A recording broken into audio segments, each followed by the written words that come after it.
ওয়াকার ইনভেস্টিগেটরদের নিয়ন্ত্রণ করছে ওয়াকার, কারণ পুলিশের ম্যাজিস্ট্রেসি পাওয়ার তার কাছে।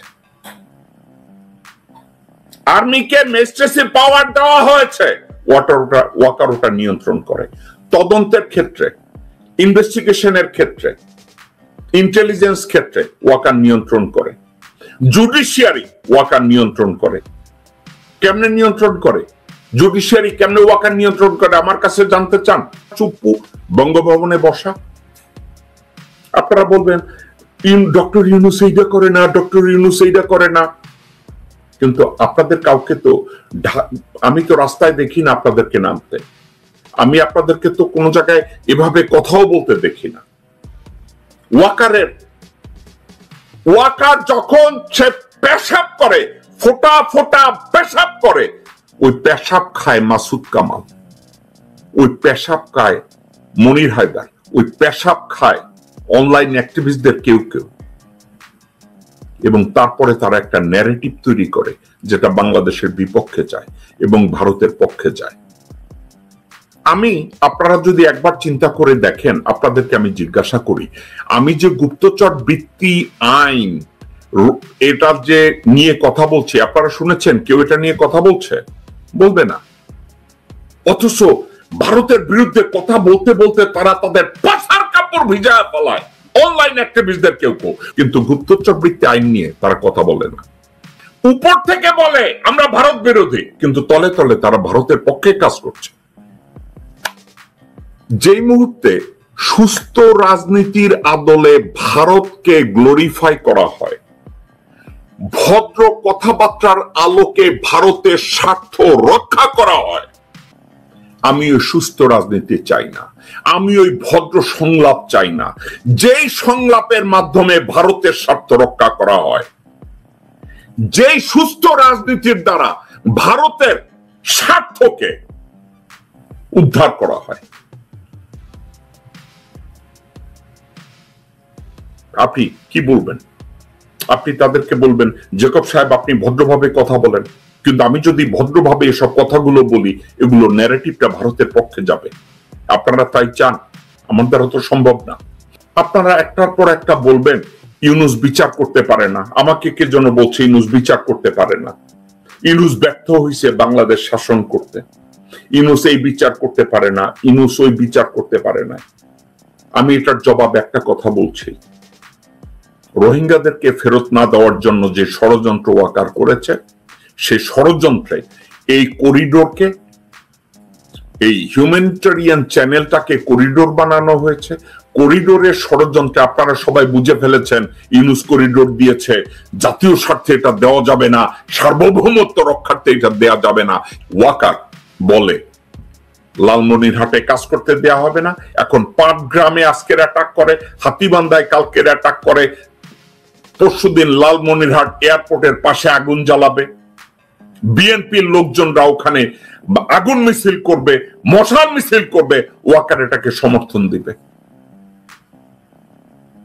তাইলে আমাকে জানানো হলো যে পাটগ্রামে অ্যাটাক হওয়ার সাথে সাথে এখন আবার হাতীবান্ধায়ও ওখানে থানা ঘেরাও করা হয়েছে।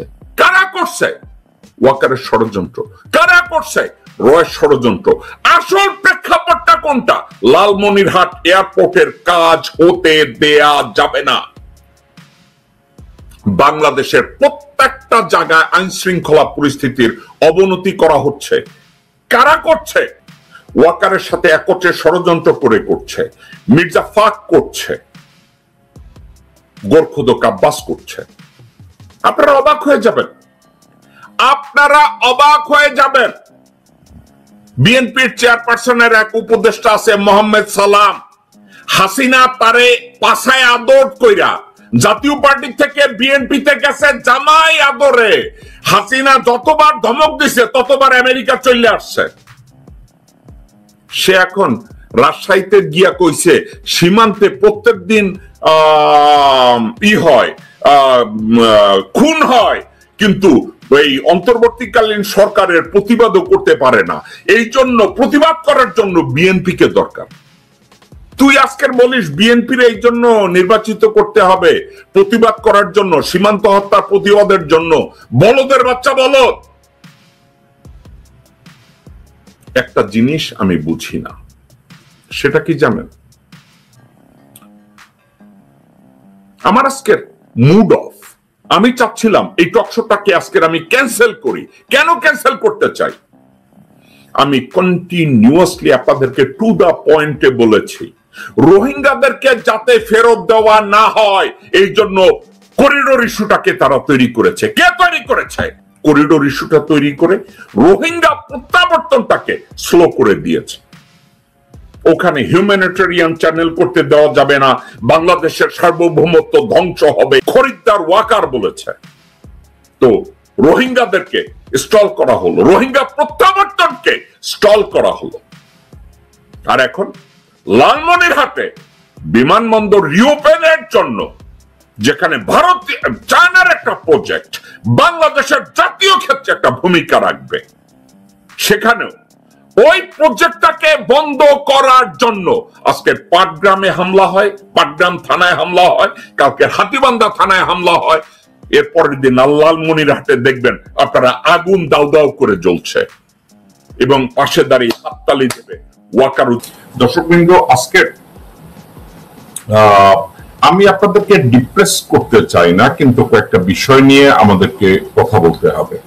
আমাদের বাংলাদেশের স্বাধীনতা, আমাদের সার্বভৌমত্ব, আমাদের বিজয়, আমাদের স্বতন্ত্র কান্ট্রি, স্বাধীন সার্বভৌম বাংলাদেশ, এবং পাশাপাশি আমাদের ব্যর্থতা, এগুলো নিয়ে যদি আমি আপনাদের সামনে কথা বলি, সত্য কথাগুলো বলার একটা লায়াবিলিটি আছে।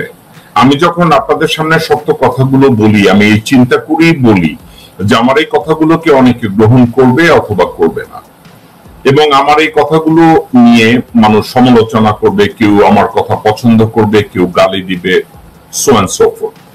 কিন্তু এটা নিয়ে আমি মাথা ঘামাচ্ছি না একটা কারণের জন্য। কারণ